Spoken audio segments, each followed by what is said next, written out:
مخکې آیتونو مبارکو کې الله جل شانه مشرکینو مثال بیان فرمایل چې دوی داسې دي لکه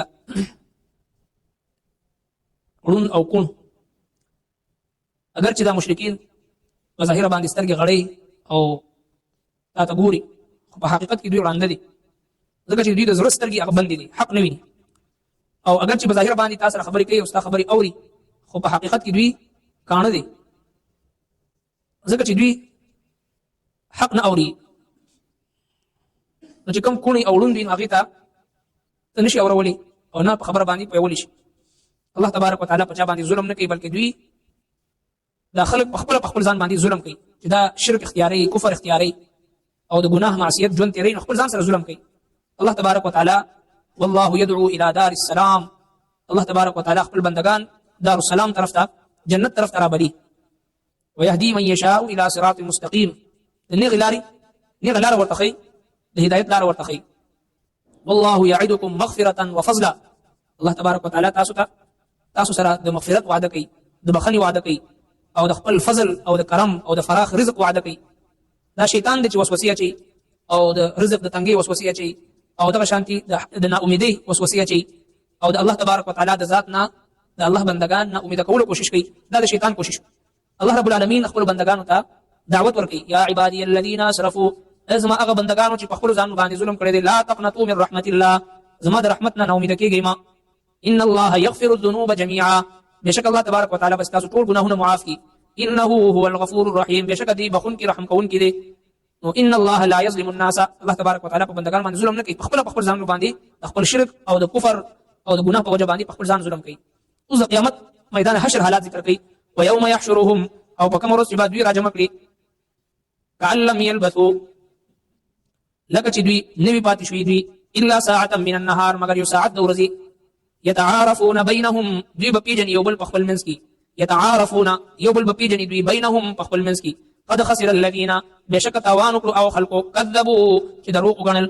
بلقاء الله، ملاقات الله، وما كانوا مهتدين، او نو دوی په سمه لاره تلونکي. واما نرينك، او کچري موږ خو تا ته بعض الذي، ځینې هغه عذاب، نعدهم، د کوم چې موږ دوی سره وعده کړې ده، او نتوفینک، یا موږ تا لره وفات درکړو، فالینا مرجعهم، نو زموږ طرف ته د دوی واپس راتلل دي. ثم الله، بیا الله جل شانه، شهید ګواه دی، على ما يفعلون، هغه کارونو چې کوم دوی کوي. ولكل امه، او د هر امت دپاره رسول، یو پیغمبر دی. فاذا جاء رسولهم، نو هر کله چې راشي دوی ته پیغمبر، قضي بينهم، نو فیصله به کولی شي د دوی، بینهم د دوی ترمنځ، بالقسط، په انصاف سره، وهم لا یظلمون، په دوی به هیڅ ظلم نشي کولی. د قیامت هغه منظرنامه الله تبارک وتعالی ذکر کوي. ويوم يحشرهم، چې کله دا ټول راجمع کړي شي په ورځ د محشر، نو دغه خلک چې کوم مؤمنان دي، مؤمنان چې کله د جنت د محشر په میدان کې راجمع شي، یو مؤمن راوستل شي، په دنیا کې مجاهده کړې وي، مشقت کړې وي، او د الله عبادت لپاره، د الله فرمانبرداري لپاره خپل نفس سره جدوجهد کړې وي، خپل نفس سره جهاد کړې وي، او خپل نفس د الله جل شانه په عبادت باندې مجبور کړې وي. ځکه د مؤمن ژوند مسلسل مهنت دی، مشقت دی، او جهد مسلسل دی. د الله تبارک وتعالی عبادت په پابندۍ سره کول، د الله فرمانبرداري کول، او دغه شانتي په کاروبار کې، په تجارت کې، په معیشت کې، او په معاملاتو کې، په لین دین کې د الله جل شانه حکم ژوند کول، ظلم زیاتې چا سره نه کول، عدل او انصاف سره ژوند تیرول، خپل اخلاق چې صحیح ساتل، او د خپل متعلقینو، د رشتہ دارانو، د چمګون اوسیدونکو خیال ساتل، او د خپل د بدن اندامونه دا د ګناهونو نه پاک ساتل، بد ساتل، د جبې، د نظر، د شرمګاه حفاظت کول. د ابتدا نه انتها پورې د مؤمن ژوند د مشقت نه، د مجاهدې نه ډک دی. نو چې کله دا چې د مجاهده وکړي او مشقت برداشت کړي او خپل ځان د الله جل شانه فرمانبردار جوړ کړي،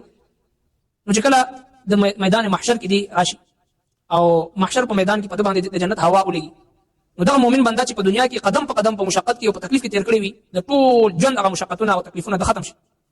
او دی به داسې محسوسوي چې ګویا سره دته تکلیف رسیدلی نه دی.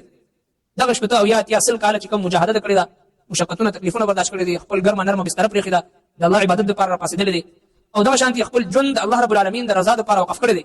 دا ټول مشقتونه او تکلیفونه د جنت یو د هوا یو جونکا لګېدو سره هغه ټول مشقتونه به ختم شي. دته به داسې محسوسېږي ګویا سره د چې تکلیف برداشت کړی نه دی، دته سره تکلیف رسیدلی نه دی. دغه شانتي د الله تبارک وتعالی چې کوم نافرمان بندګان دي، الله رب العالمین د خپل نافرمانی نه زموږ ټول حفاظت وفرمایي. د کله نافرمان بندګان چې کله راوستلی شي، هغه نافرمان بنده د الله دشمن میدان محشر کې چې کله حاضر کړي شي په دنیا کې ټول ژوند من چاهه ژوند تیر کړی وي د خواهشاتو او د خپل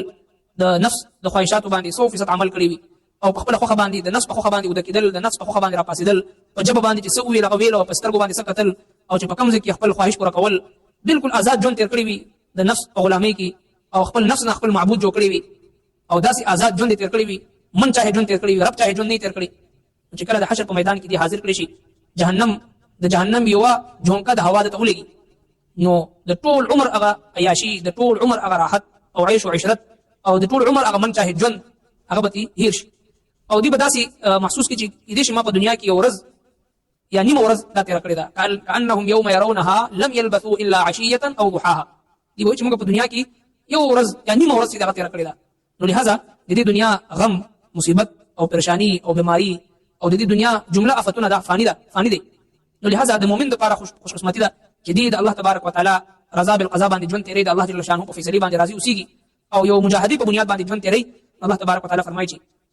كأن لم يلبثوا لك چې دینو پاتې شوي الا ساعه من النهار مگر یو ساعت د ورځې يتعارفون بينهم او په دې په خپل منځ کې یو بل يتعارفون دی یو بل پیژني مور خپل اولاد پیژني اولاد خپل مور پلار پیژني خو یو بل د پر هیڅ نشي کولی چې کله په زنجیرونو کې وتړل شي او جهنم طرف روان کړي شي نو زوی به مور ته وي आवाज به کوي چې موري یو نه کې می پکار ده او جهنم ته روان یم نو دغه مور به خپل اولاد ته وي چې بچي د پدی میدان محشر کې خپل نفسي خپل د نفس غم د ما سره تر دې پورې چې حضرت عیسی علیه السلام باوي اے رب کائنات ما سره د خپل مور غم نشته دی ما د خپل غم دی نفسي ټول انبیای کرام به دا صدا لګي چې نفسي چې د انبیای کرام دا صدا وي د عام انسانانو بس حالت يوم يفر المرء من اخيه رور بدرون تخت وامه وابيه مورنا د پلارنا وصاحبته وبنيه كل خزنه یو بل بټول تخت لكل امرئ منهم يومئذ شأن د ټول د پاره یو داسې حالت وي په دغه ورځ باندې یغنیه چې دې به پروا کړی وي وجوه يومئذ مسفره ضاحكه مستبشره ځین مخونه په دغه ورځ باندې روښانه وي چې په دنیا کې د الله رب العالمین در زمانه ژوند تیر کړی وي او د نفس سره مجاهده کړی وي موحد وي متبع سنت وي نیک او پاک ژوند تیر کړی وي مخ به ذلی وجوه يومئذ مسفره روښانه وي ضاحكه مستبشره خندیدون کې وي زیر ورکون کې وي زیر اوریدون کې وي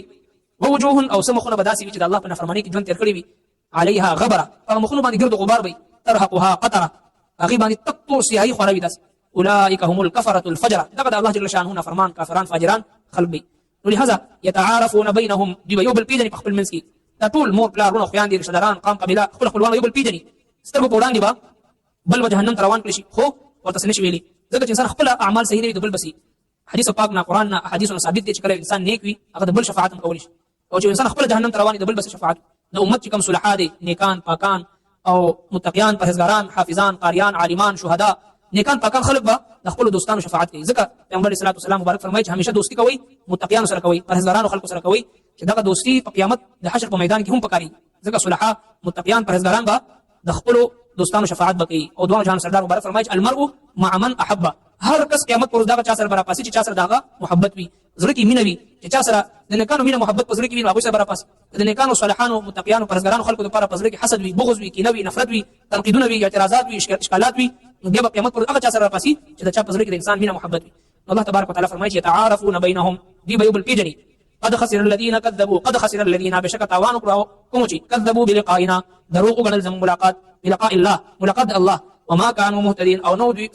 سم لارا تنکی وما كانوا مهتدين د قیامت نه انکار کوو قیامت نه انکار ظاهري معنوي یو په جواب باندې انکار کول دي یو په عمل باندې انکار کول دي په جواب باندې سړی وي چې قیامت نه منم دا هم انکار دی یو سړی د عمل په ذریعہ باندې انکار کوي چې کله د ژوند ته وګوري د معاملات د اخلاقیات د معاشرتي ژوند د معاشي ژوند د هر څه چې داسې دي